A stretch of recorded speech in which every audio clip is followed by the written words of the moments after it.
Okay. All right. Well, welcome to today's topic, which I've decided to call, and I've said this to no one, but I thought breaking Hallyu. No, okay.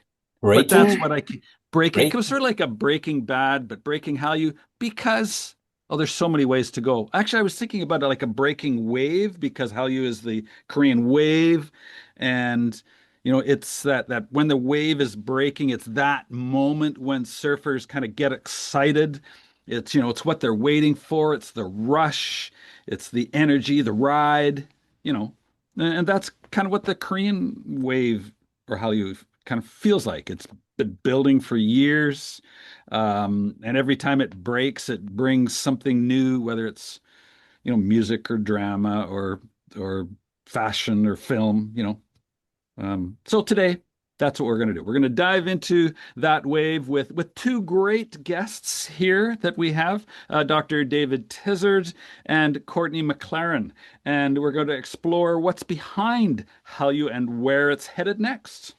What's the next wave? But before we get into the conversation, please let me introduce them properly.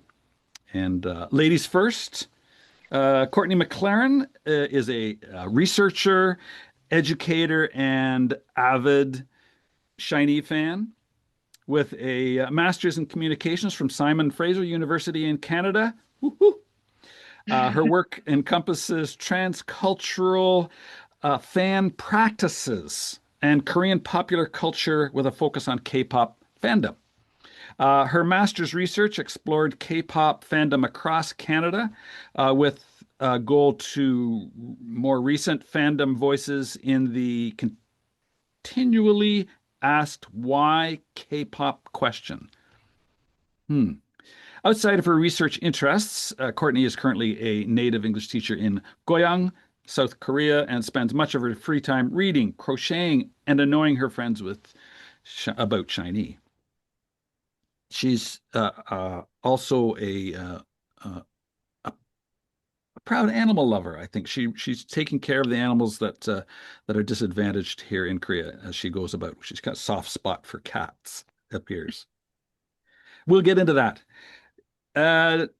Our second guest is Dr. David Tizzard, who is a professor at Seoul Women's University and Hanyang University. He's a regular contributor to television and radio. He holds a PhD in Korean studies, writes a weekly column in the Korea Times, and hosts the Korea Deconstructed podcast, which we should put a link there in the chat. David hails from Dover, Kent, and has lived and worked in Seoul for more than 2 decades. So he's a lifer here. And last week, September 16th, I believe it was, celebrated his 44th year with a morning run, 10 kilometers, I believe it was. And so in amongst everything else already does, he still has time to get out there and pound the pavement.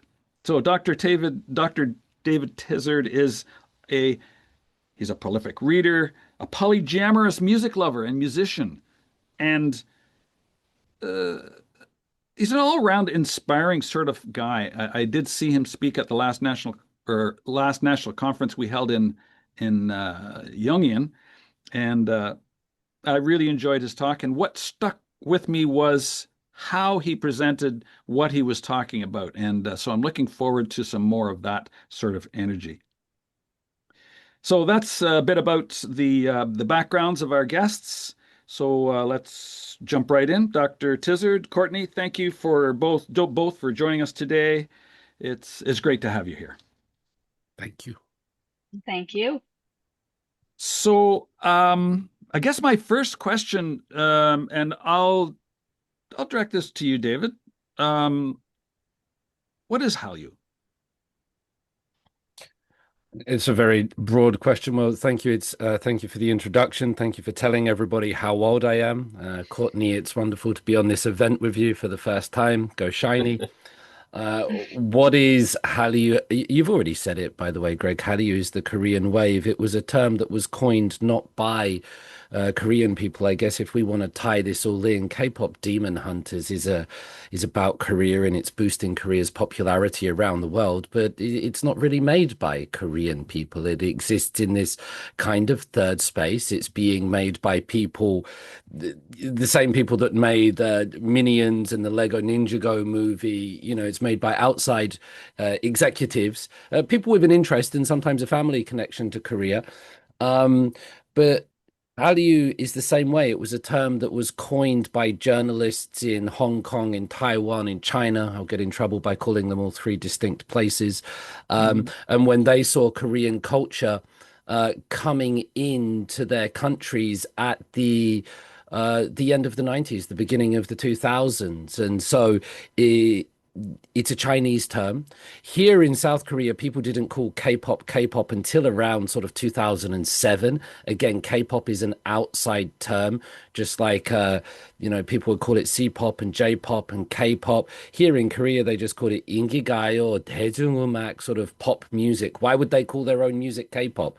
So the idea of Hallyu and K-pop being heavily associated with Korea is really interesting because Koreans have only taken on sort of ownership of these ideas and these concepts uh, after they've been created, at least the terms, by other people.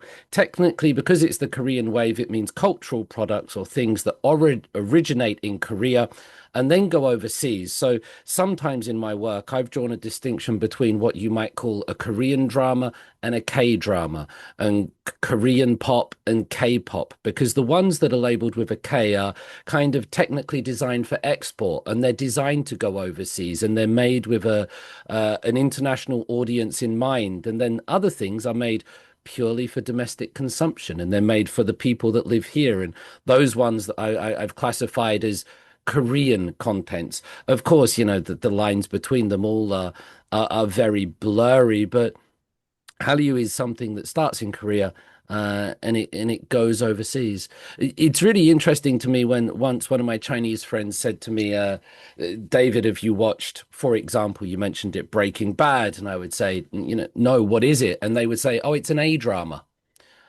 And I would tilt my head. It's like, and that's an A grade drama, an A list drama. No, it's an American drama. Sort of in China and other parts of the this region, they have ways of classifying things.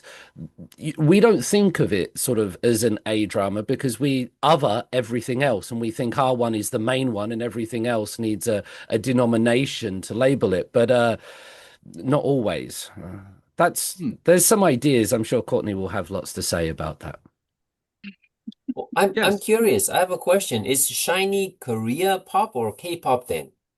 I think that's That's for an Courtney. interesting question. Mm. That's a very interesting question. I would say that they're K-pop in the sense that they are a part of the whole like K-pop system that was designed in part to be exported. The whole like how to phrase the building of K-pop in China break into the American, break into the global industry.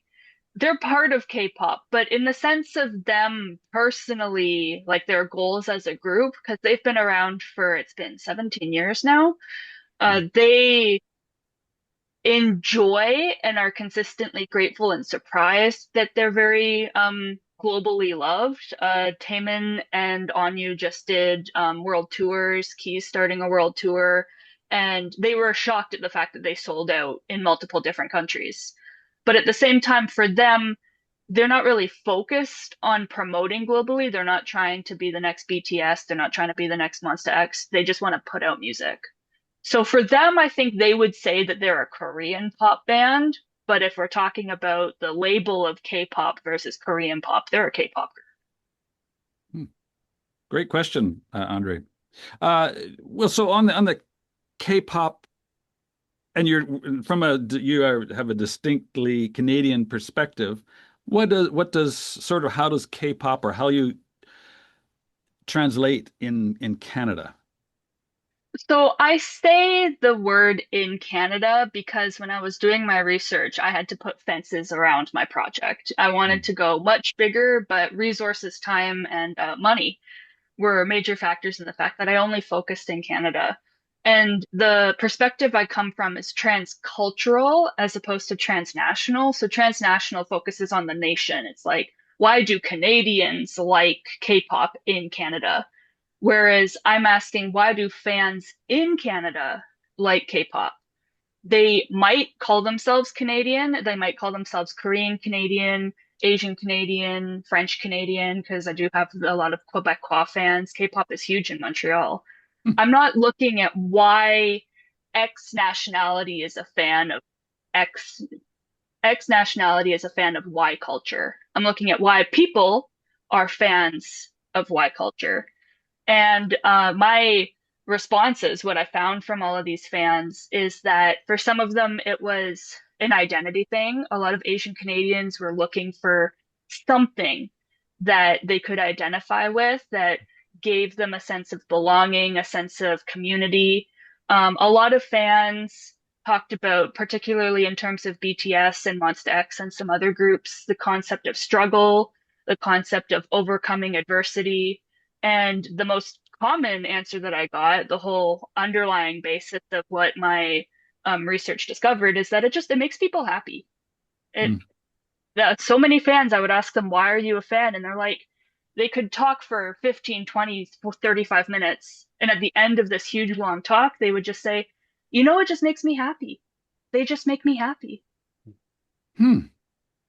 Uh, so I want to sound, I agree, and I totally get that it makes them happy, and I'm actually glad to hear that.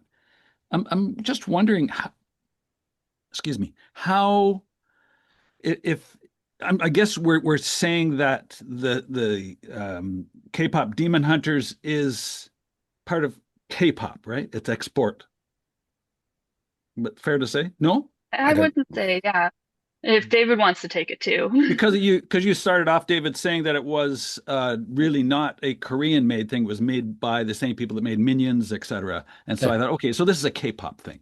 No? No, no, it's not made in Korea and designed to export. It's made outside of Korea, and it's using Korea as the backdrop for telling a wonderful story.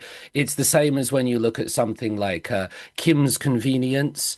The drama, which was set in Canada or set in America, I'm Yep, sorry. Yeah, Toronto. do forgive me. Yeah, that's that does a wonderful representation of parts of Korea, but it's certainly not made in Korea and designed for export. Minari, the movie, Pachinko, the drama series.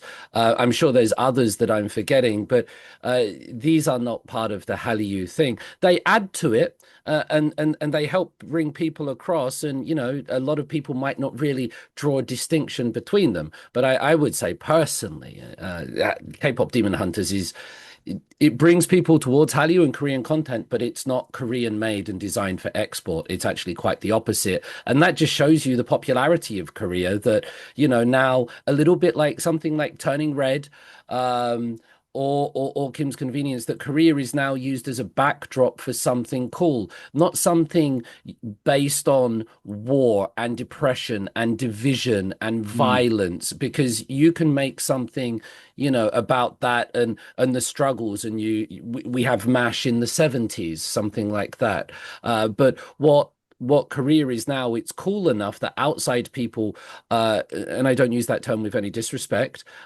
executives in other parts of the world with money and influence want to use Korea as a vehicle to tell different stories, positive stories, empowering stories, and they're going to do so because it's going to be incredibly popular. They're not doing it just for like vibes and representation as much as that works. They're doing it because of capitalism and because it will sell and because it's hot, and that's why. So for me, Courtney might have a different opinion, but for me it's not part of Hallyu. I have I a would question. Oh, sorry, Courtney, you first. want to add on to that because I would also agree that it's not necessarily, one could argue, and I would actually probably bet that many Korean scholars outside of Korea are saying that this is Korean because there's discourse around there. I would not say that it's necessarily Hallyu. It's definitely not made in Korea for export. However, I've been reading a lot about what Maggie Kong was saying with her whole, and also the music too, the musical director. A lot of what they wanted out of the story was an authentic depiction of Korea, which Mm. living in Seoul, I think that they've very, very wonderfully done that. And it's a very interesting discussion because if we're talking at the macro level of capitalist interest, this is not a Korean-made production. It is very much not. But in terms of the directors and the heart and the people who did the actual creating process, I would say that they would maybe argue differently in the sense that it's not Korean, but it is part of Korea. Because the director is Korean Canadian. A lot of the all the singers are Korean. Most of the production team, the artists, a lot of the artists are Korean. I've been seeing a lot of the artists, the background artists on Twitter talking about their process of drawing everything. So it's a very interesting, nuanced discussion of to what extent is it culturally Korean or culturally Korean Canadian, Korean American, Korean dash whatever, Mhm. and then monetarily, economically, control wise, how to what extent is it actually a Korea product? Which I would not say very much so at all. And I will add something onto this, Courtney. I think that's very well expressed, and it's perhaps a little bit more sensitive and nuanced than I was making it, because the depictions of Korea in Demon Hunters are amazing. It feels authentic. It doesn't feel like an outside view. And I think that's one of the reasons why it was so popular. But also that's a lot of the way that Hallyu is going at the moment. You have a group like Cat's Eye in K-pop, and it's about where does that authentic Koreanness lie, and can you do Korean content outside of Korea? Because if you take something like jazz or rock or techno or disco or a Western or a cop chaser movie, you can do those in any country. Rock music is not restricted by ethnicity or nationality. You can have French rock. Probably you guys have Canadian rock. I'm teasing you. I'm teasing you. Go Brian Adams. No. But they're not limited by nationality or ethnicity. Now, Korean content generally has, and that's why I've argued that sometimes K-pop is not a genre, because you can walk into a studio and you can make any genre of music, but I can't make K-pop. Why? Well, look at my face. And that makes it different from another genre, because you're not understanding it musically, you're understanding it in terms of nationality, ethnicity, culture, identity, something like that. What we've seen in the last, at least the last couple of years, and you have things like XG, you have things like Cat's Eye, you have groups, the one that came out of England as well, Dear Alice, I think they were called. I might have got that wrong, but they're challenging what it means to be part of Hallyu, what it means to be part of Korea. And so for everything that I did say, that conversation is very fluid, and it's changing at the moment. Mhm. I would actually like to see David try make something K-pop. I have. No, I have. Oh! You can listen to it online, of course. Oh, cool. We should put a link into that when we release this video. Okay, my question has changed slightly, and it's for both Courtney and David. How much of K-pop Demon Hunters could be considered a Korean story? I mean, we've established that it was made from the outside looking in by an previous insider, right? So, but how much of the story do you think actually relates to Korea? Courtney. Well, I read your article, and that's where my answer was going to come from, David, is I did read your article. The nuance of self-sacrifice and the I definitely don't I haven't spent enough time in Korea to really understand the nuances of all this. Um, I'm not going to take that answer from David because I think that he could say it better than me. Um, for my perspective as a K-pop fan who goes to concerts in Korea, they captured the experience of being a fan so wonderfully in, and it's very easy these days to very quickly cross the line into making fun of fans. And fans have always been like something to punch down on. Like you have the Trekkies and Star Wars fans and the the quintessential gamer living in their mom's basement, the screaming fangirl. Like fan has already always been a pejorative term. And the way that they depicted the K-pop fandom culture was wonderfully accurate, and in such a fluid way too. The way that at the beginning they had the fans explaining who each of the members of Huntrix were was it was so amazing. And then the experience of a fan at a concert, and even one of my favorite moments, my favorite song is Your Idol. And during that scene of Your Idol, the fans are slowly losing their souls. And it's supposed to be like a dangerous moment. But at the same time, the way that they captured the fans of like how the fans are looking at the Saja boys is exactly how a fan would feel. And they managed to do that in a way that was really respectful, which I found fascinating. And I was very appreciative of it too. So I would say that in terms of K-pop culture representation, they did that very, very well. And I agree with that. And it's wonderful to hear those descriptions from you, Courtney. And they did it in a very nuanced way, didn't they? They showed how meaningful fandom was for the fans of Huntrix and the idols in there and the Saja boys as well. They showed how meaningful it was. They showed the experience, the community. They also showed some of the darker elements of it. They showed old Ajumas with the broccoli haircut in visor. They showed boys, they showed girls.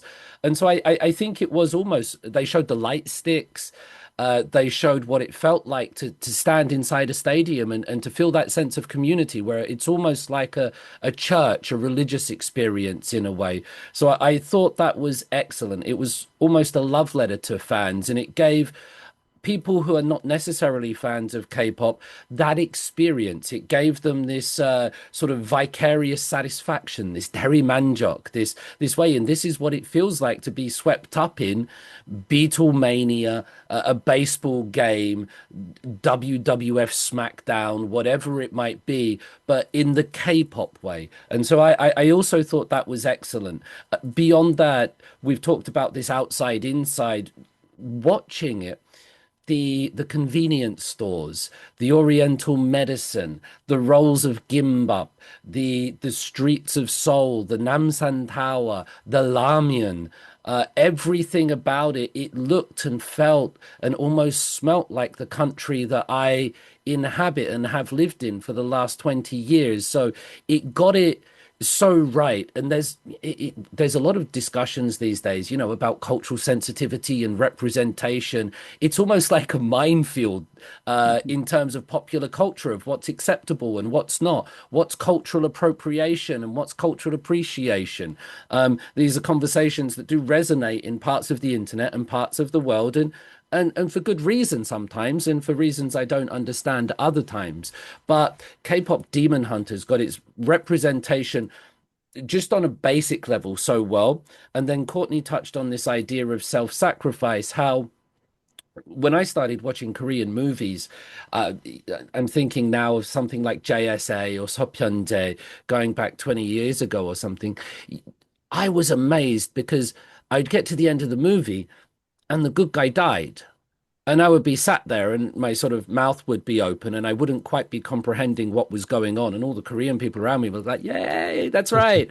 And I grew up with James Bond, you know, and he kills the bad guy. He gets the girl in a kind of, you know, James Bond way, and they go off into the sunset and good defeats evil. And that was what I was used to. And I started watching these Korean movies and I would get to the end of the movie and I would realize, oh, wow, things work a little bit differently here. You know, you get to the end of Park Chan-wook or Bong Joon-ho or any other movies and you realize that the ending is not what you've expected. And I got to the end of K-pop Demon Hunters and, you know, the boy and the girl don't get together. The boy sacrifices himself because he's committed this Confucian sin of betraying his family almost. And how do you redeem yourself that? Well, through suicide or through taking your own life. And that demonstrates not psychological weakness or mental health problems. It demonstrates a sense of innocence, a sense of duty and obligation. Now, that's a very dark topic, and I'm not saying we should be careful with that. But that's a common trope that I've seen in lots of Korean dramas and movies where the good person, the virtuous person, will sacrifice themselves for the community, and in doing so, they demonstrate some of that. When the lead of Huntrix, when she goes to meet, so it's been about a month, all the names have gone. When she goes to meet Rumi. Rumi, when she goes to meet the woman who raised her, and they're standing under a tree, and she's talking about the patterns on her body. I can visualize the moment very well. And it got kind of dark, and I was watching it for the first time with my daughter, and I was worried about how dark it was going to get. Eventually it didn't get that dark. It remains a children's movie that you can watch with young people. But I remember thinking, oh, where are they going to go with this? Because I was so in tuned or used to seeing what Korean content will do. So sacrifice, the usual cultural representation. I thought it was wonderful. I called it in the article, I think, a love letter to Korean culture, and I think it's very much that. Just a Has it quick. been has it Oh, been has it sorry, has it been received though? The reason I asked that is because as I was talking before we started, that some of the people that I've talked to, and these are people in their 20s, so say between 20 and 30, who haven't watched Demon Hunters, have no intention to, and really they've heard of the title, but that's about it. The only ones that are kind of fans would be the kids, and you say it is a kids movie, but it does, it's entertaining to adults as well. Like Frozen was a kids movie, but it did speak to adults as well, and they all kind of got sick of that song. But so in this one here, I just wonder, is it actually speaking to Korean people, and if other than just the kids who are watching it as maybe just simply as entertainment. Even if it only speaks to kids, that's not a bad thing. Harry Potter speaks to children. Star Wars speaks to children.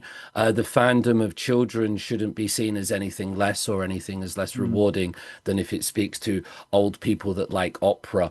But it really does speak to children. I watched it through the eyes of my young 8-year-old daughter Elizabeth, and seeing that representation. Courtney spoke in her research that she was doing how identity is such an important thing for many people when they get into K-pop. I'll never forget one of my Vietnamese American friends, and they told me they wanted to get in touch with their Vietnamese roots and know their father better, and they started trying to listen to Vietnamese rap and pop music, and they were just like, I don't like it, I don't get it. And instead they found Korean pop because it was a little bit more accessible, it was a little bit more Western, and through that they got in touch with their Vietnamese American roots. The same with this in terms of, do people get it or not? It's about being seen, it's about being represented. And I was so happy that my daughter can see herself on screen. She'll go to K-pop dance classes on Monday and Wednesday, and then be watching, Youngji and Eugene and Mimi on the telly and dancing to Ive. And then she can watch a movie about this young girl going through things that looks like her, that lives in the same country as her, that's using the same language. She's not watching, and this is said with no disrespect, she's not watching a white, blue-eyed, blonde-haired girl that's not her. And so that's really important. I think that was huge. And it doesn't just apply to Korean children, but to all sorts of children around the world that want a different set of representation. Also, in terms of popularity, Greg, what I found really interesting is that I could ask my sister-in-law that's just out there drinking her own coffee, clutching it like this, tell me about BTS. And she would struggle to name a couple of BTS songs, to be honest. She's in her mid-40s, but she loves them and she respects them. Why? Because they make Korea seen, because they give Korea a voice, because now Korea is not a forgotten country. People don't just talk about China, Japan, and then they finish.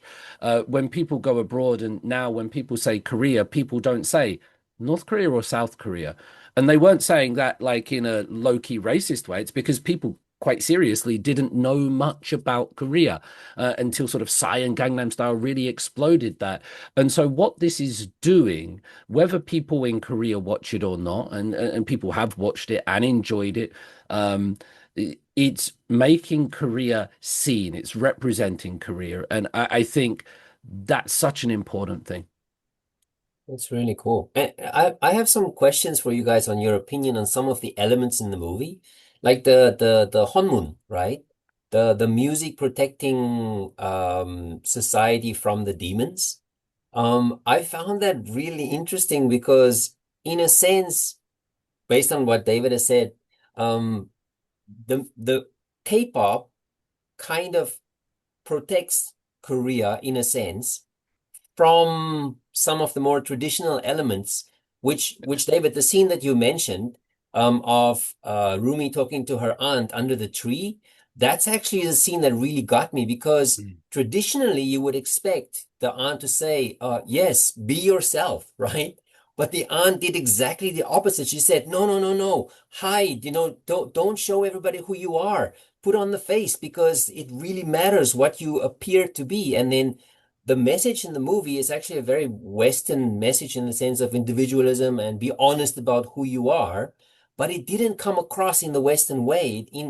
Put in against the Korean background, it was actually really meaningful. So these kinds of elements like the Honmun and those kinds of aspects of the movie, that's kind of a comment on Korean society. I found that fascinating. Really, Let me add really. one thing, and I'll promise I'll let Courtney speak. But just about that, the way you phrased it, and I thought you were going to call North Korea the demons at one point. I was going to get really worried when you did that. But in that scene, you said her aunt was doing the traditional Korean view, Confucian, hide yourself, do the right thing, and then Rumi went with the Western view. Let's perhaps try and see if we can reframe that as saying that was the traditional Korean view, that was second generation K-pop, that was this idea of perfection. And rather than being a Western view of individualism, that was the new Korean view. That was the way that Korean people have changed. That's what people want from their K-pop stars a little bit more these days in the fourth or fifth generation. They want to see the vlogs, they want them writing songs. And so rather than being sort of this East and West dichotomy, we could also frame it as old Korea and new Korea, or even sort of, second generation K-pop versus fourth, fifth generation K-pop. But Courtney Homans and all those things. The first thing that I thought of while you were asking the question, Andre, was that for the Hanmoon to even work, it needs the fans' voices. And that was shown at the very end when all the fans started singing with Huntrix, which is a huge part of K-pop fandom culture. Is during the encore part, the idols will go off stage for a little bit. And during this part, while they're usually changing into the merch that's for sale, they all put on the t-shirts that everyone can go buy. During that part, fans will choose a song and sing it.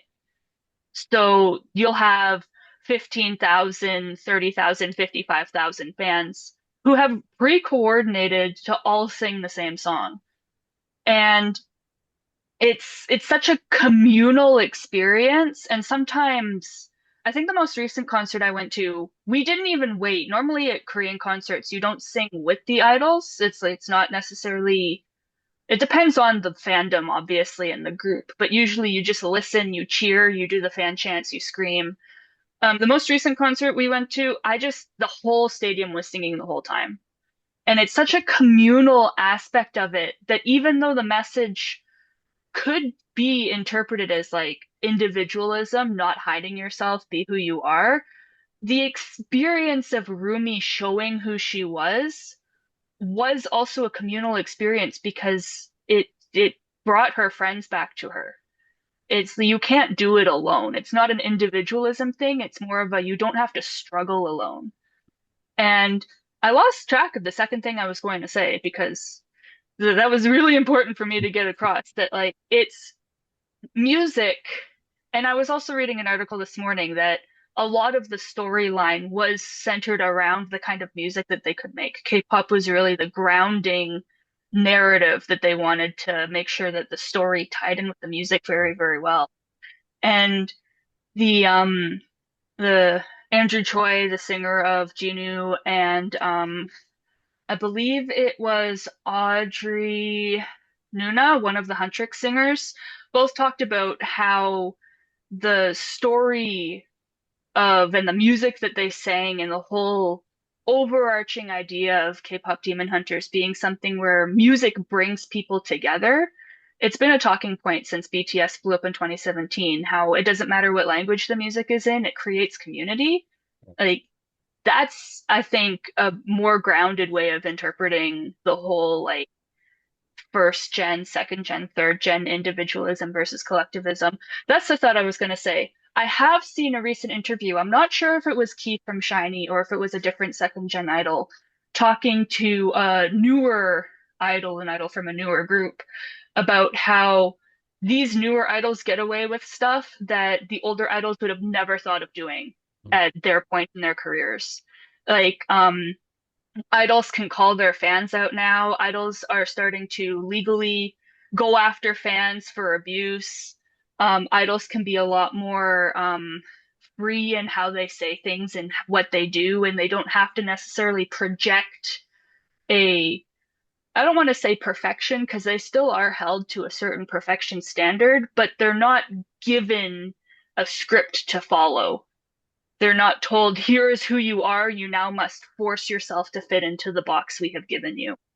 And I think that that is a really good thing about where K-pop is going. There's so many things wrong with the industry, but the push for a little more freedom that idols have been given now is, I think, a really good way of interpreting that when we bring it back to K-pop Demon Hunters. I'd like to, it's amazing, Courtney. I'd like to add something and perhaps go back to Andre's question about this Honmun. You know, when I first heard the word, the way I interpreted it, I think it's incorrect, but the soul in Korea is Yonghon. And Mun is gate. So I was, you know, is it linked to sort of these two characters of soul and gate? Traditionally in South Korea, shamans would keep evil spirits at bay, and they would communicate with evil spirits. And how would they do that? Through song and dance. Before we had this sort of rational approach to the world, what people would do is they would communicate with spirits. They would keep the balance between the forces of nature and all of these different types of things. I nearly said good and evil, but it's not good and evil, because here in East Asia and certainly in Korea, there's no personification of the devil. That blew my mind when I realized that Satan, Beelzebub, Mephistopheles, the devil, that doesn't exist in this culture, in this folklore for thousands and thousands of years. You know, they'll have dokgebis, goblins and things that go bump in the night, but they don't have this kind of good versus evil dichotomy. They would have things different, and to control and keep balance, keep harmony, that was done by shamans, by mudangs, and they would be performing guts. And how would they do that? They would do that through song and through dance. It didn't look like a K-pop performance as we know it today, but it was a ritualized performance. It was sort of acting and projecting an image. And so I think music and dance traditionally in Korea has always been a way to communicate ideas, and also to keep spirits in check, and to keep the grace of the king and the mandate of heaven and all of those things. So there is a traditional element to it that the people were, I think, intentionally going on to. They were trying to link it, weren't they? The Huntrix through this is just the latest version. And in the future, we'll get something like Plave. We'll get the AI idols that do it next. So I think there is a deep connection to it culturally and spiritually, perhaps. Yeah. Another aspect of the movie that I found fascinating is, from the beginning, the demons feed on people's negativity and guilt, right? So at the end of the movie, part of the story is moving away from negativity and guilt. That's also what parts of Rumi's conversation with her aunt. So I found that fascinating, because I recently saw an article which claims that that's the new era. It's a guiltless era where guilt is not the thing that drives people anymore.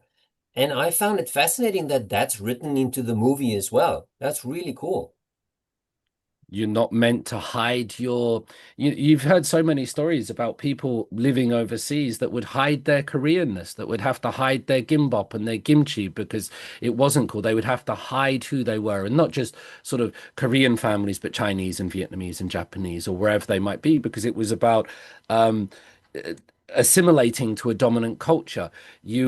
Now I see some international students that will proudly tell me about sort of their neurodivergence or things like this. And so there is this shift in the culture. I agree with you. We're not trying to put our best self forward, at least some people. We're trying to put our authentic self forward. And that seems to be one of the messages. Be yourself, express yourself.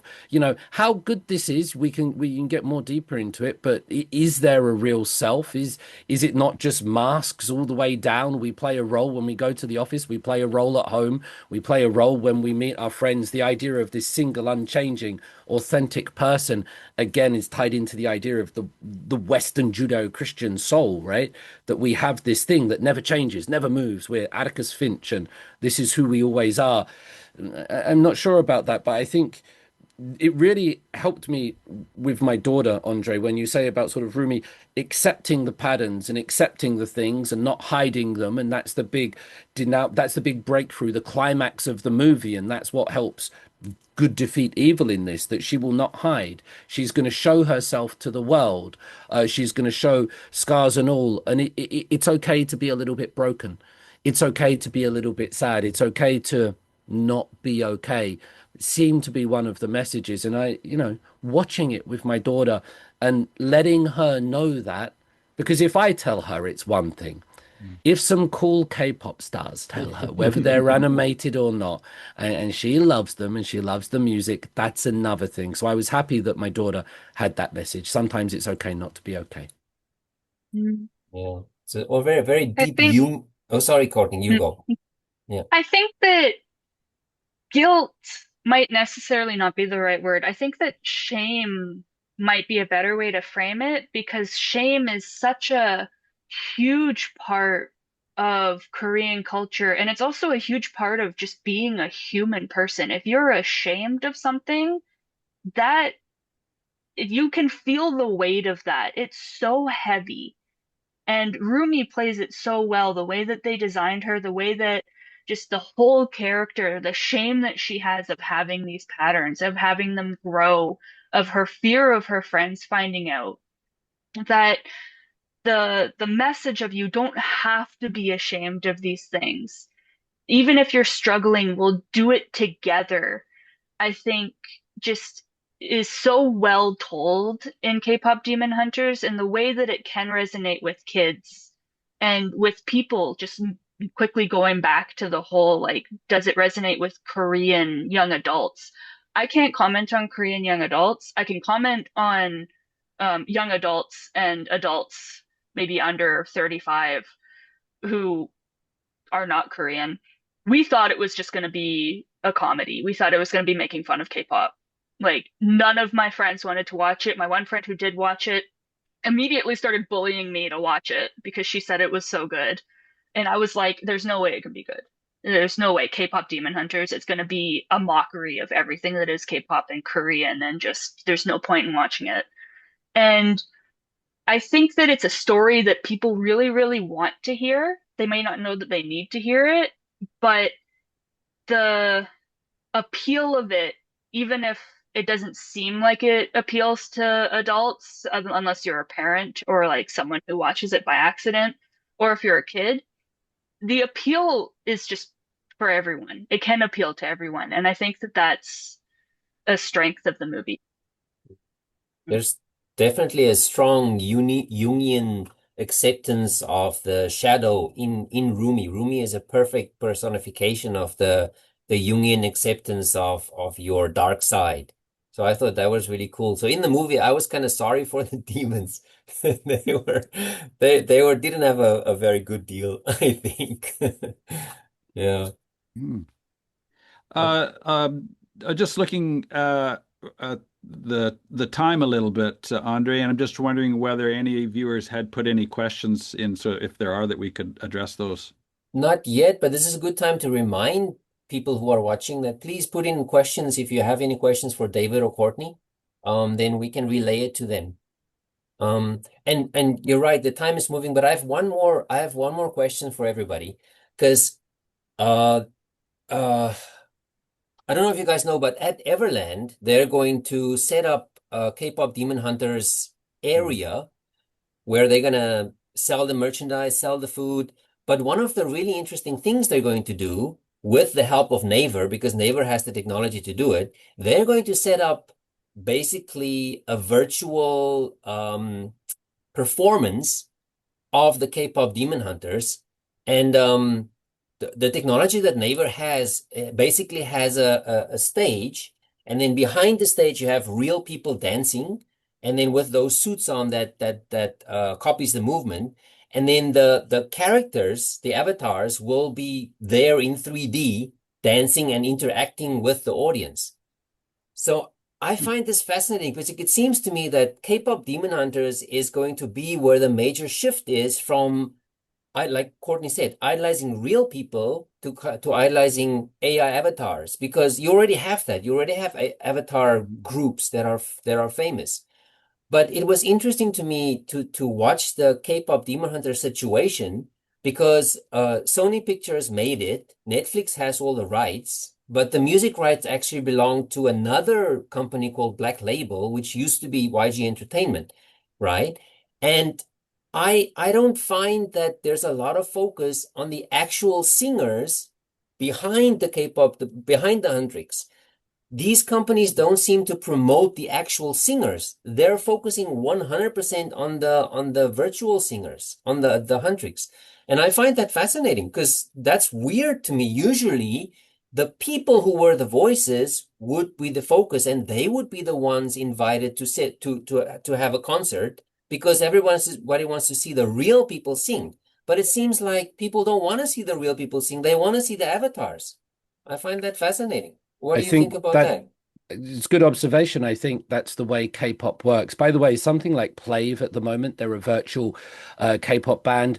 They're huge. They do vlogs, and they're all animated. There's nobody real, and there's people behind them, obviously, but they do vlogs of their training sessions and dance routines, and they perform concerts to, 10,000 people.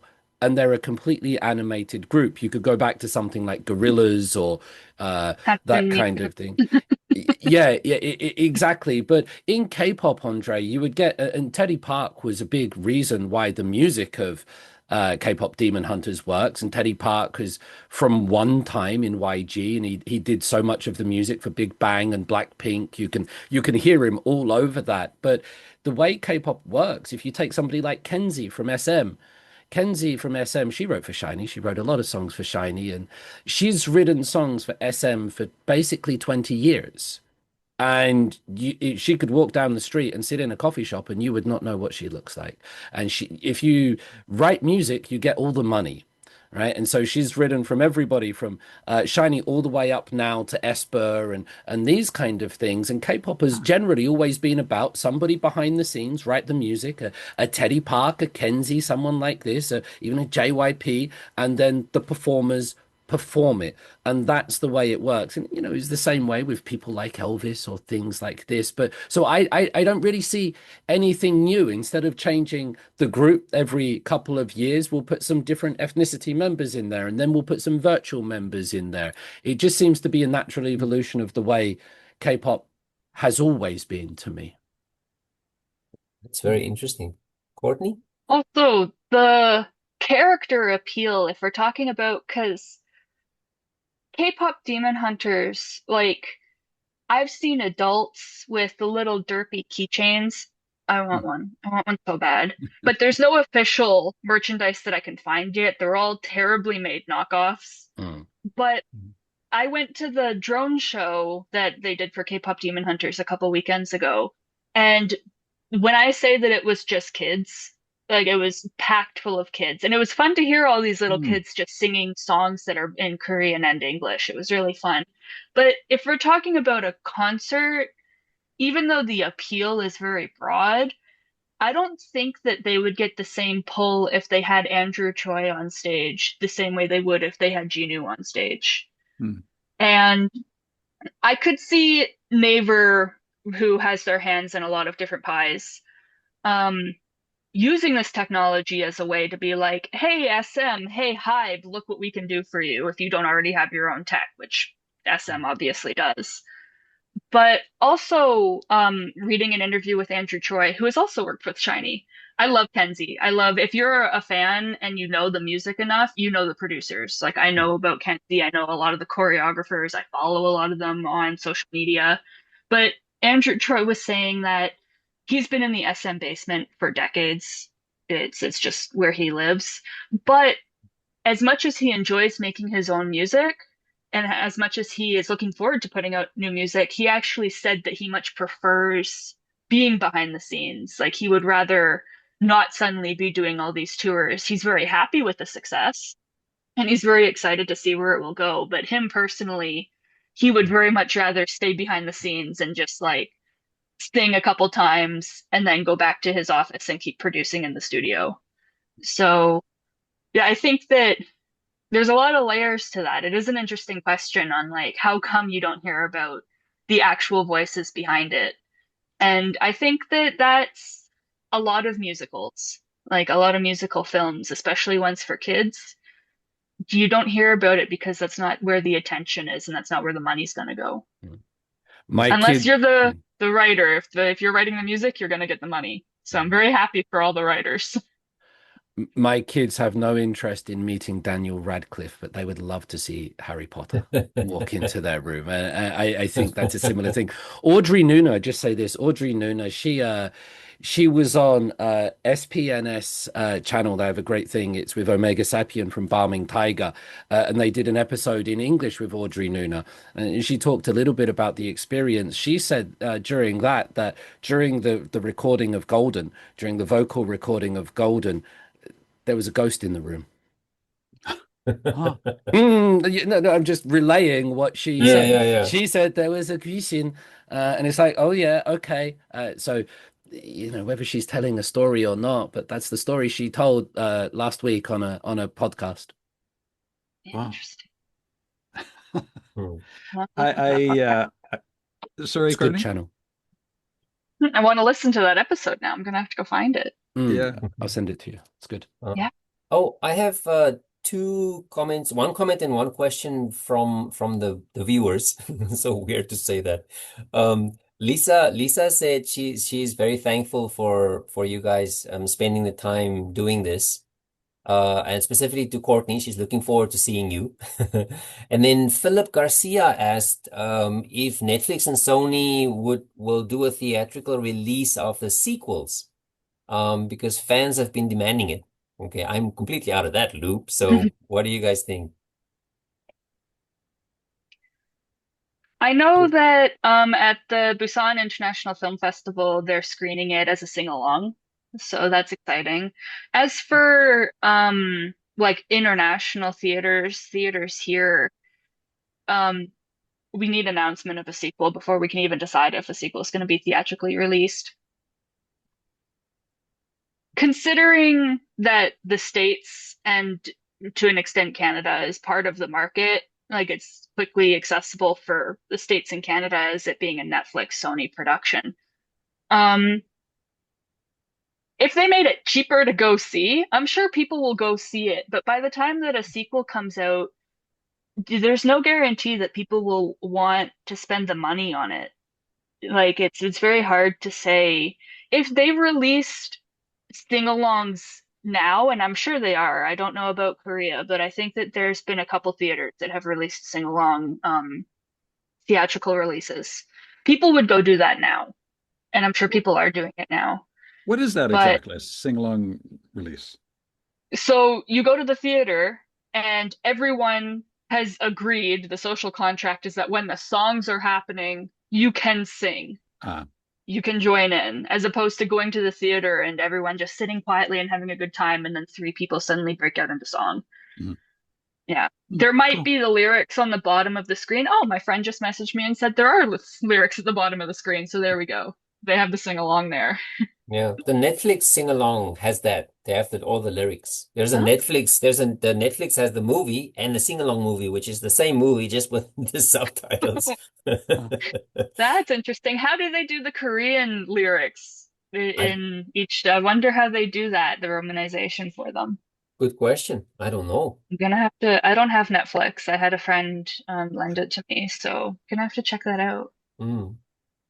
Have to watch that. Have you seen the sing-along, David? I haven't seen a sing along. I haven't been to one, but I know, people go and see the Rocky Horror Picture Show and they dress up and they go and sing along while they do it. I haven't been to one myself, but I'm aware of the culture. And in Korean, it's daechang. Koreans are famous for it. That idea of singing along. Many artists from around the world have come to Korea and gone, God damn it, you guys sing here like loud, to the extent that there are articles about it in the culture that people will be paying, however many hundreds of thousands to go and see, God forbid, Coldplay, but then they can't hear the music because the person next to them is singing so loud. So there is this well-documented culture of collective singing, and Koreans pride themselves on it almost to the extent that they want to be the loudest sing-along location on a global artist tour. They want this global artist to talk about it. They want to be louder than Japan and China. It's part of national pride for them. We sing the loudest. So, yeah. It's funny because in Canada we are so quiet. We're so reserved, and I think we kind of get needled for being exactly the opposite. I don't know if we're proud of feel that like or not. I don't have that experience. My only Canadian concerts were K-pop concerts, and we were not quiet. Oh. It's a generational thing, perhaps. Maybe. I grew up watching Trailer Park Boys, so I would love to see Bubbles in concert.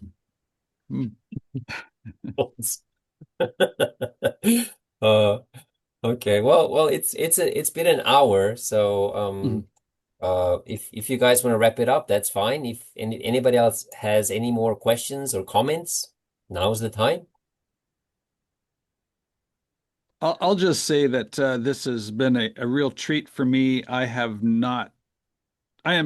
so on the periphery of this talk, uh, but am excited to go deeper into it. I just really appreciate the minds that are here today and sharing your insights. I would say one thing about that, Greg, is that, I have to study Hallyu. And so I've started watching Bon Appetit, Your Majesty, the latest Kai drama, because I teach courses on Hallyu to not only Korean students, but international students. And I can't walk in there and not know anything about it or not having seen these things, because these are young adults and very passionate and sometimes very, very knowledgeable.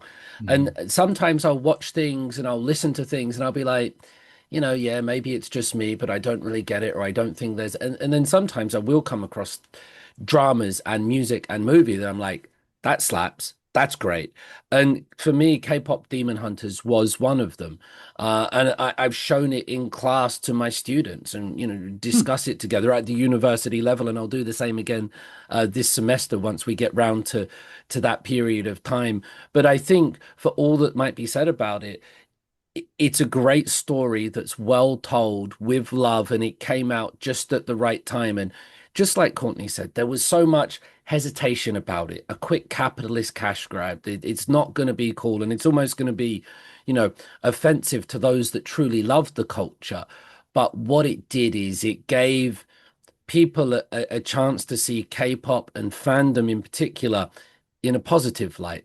And it was a love letter to K-pop. And so we need a little bit more like that, because The Glory and Squid Game and Parasite, it's very easy to get these kind of dystopian images of Korea. And as soon as I go write a column about, Korea's pretty cool, or I like Korea, you see the comments going, Korea, everybody's depressed and single and killing themselves and gender. And the idea that Korea can be nice is an important message, I think, and it sometimes gets lost. So well done to K-pop Demon Hunters, and for all those that took part in it, in front of and behind the scenes, for doing it. Adding on to that, and also I just saw Philip's question, so I can kind of expand on that a bit. But especially with K-pop reporting in the States, or I should say in English, because the UK is at fault at this too. Every article has to have a dark side of K-pop section. There has to be something wrong with this industry. There is something wrong with the industry. It's very, very, very toxic. It's harmful. It's abusive. To be an idol, to answer Philip's question, the training period can go from 2 to 3 to 10 years. And they keep starting younger and younger. Like Taemin from SHINee, I think he was 12 when he was either 12 when he signed or 12 when he debuted. The oldest was 18 when SHINee debuted. And the rigorous training, they have singing, they have their dance classes, they have for SM, they have like how to act on stage, how to hold the microphone, how to answer a question. And then if you do debut, you're in debt. All the money that you make the first few years, you're paying that back to the company for the training period. And then if you do become big, there are negative aspects of fan culture. And capitalism plays into this, the whole like pitting people against each other, the new rise in streaming culture. Streaming culture has always existed in K-pop fandom, but the fact that Billboard is now part of it, it's like you're not a K-pop band unless you make it onto Billboard, which is a whole other discussion. But just the pressure to be perfect, the pressure to always perform. I don't like saying cult just because there are so many negative connotations to it, but you could say cult. There are people who wrap their entire identity around this to the point where it's unhealthy for both them and then the parasocial relationship they have with the idol. And a lot of idols, it's just healthier for them to quit. It's healthier for them to move on to make music on their own, where they have more control, more creative freedom, less pressure to constantly be on, constantly be perfect. A good example is the new trend of like the TikTok dances. Every dance has to have a specific hook for a dance that everyone can do. And then during the music show filming, the weekly awards shows, there's one awards show building that has a specific staircase that all the idols film their dance TikToks in front of. And it came out a couple months ago, I think at the beginning of the year, it came out. There's actually a little ticket booth, and the idols have to take a ticket and wait in line. And their managers are just standing there like, okay, your turn, your turn, your turn. It's not a choice. They're not given a choice to do these TikTok dances. It's very much a like, this is now a part of your routine. And your routine might be a 20-hour day. So there's so much wrong with the industry. But at the same time, there's so much good. Music brings people together. And just because there's problems with the industry, just because there's problems with Korea, with Korean culture, with the way that Korean culture can impact people, doesn't necessarily mean that that's the only thing about it. Mm-hmm. It's just like how there's not one facet of a person, there's not one facet of a music genre or an industry, I should say, and there's not one facet of a culture. Awesome. Well, if we've done nothing other than inspire some healthy conversation, I think this has been a very good thing to do. This what do we call this? Webinar? Webinar, okay. New to me too. Okay, but yeah, thank you very much, guys. Oh, and Lisa just wanted me to remind you there's a workshop in J&J Koteso, November 1st. Just so you know. Slid that in there. Yes. Okay, but thank you very much. Yeah. Yes. Thank you, guys. It was awesome and very informative for me too. Thank you very much. Enjoy your day. Okay. Until next time. Thank you, guys. Bye-bye. Thank you. Bye-bye.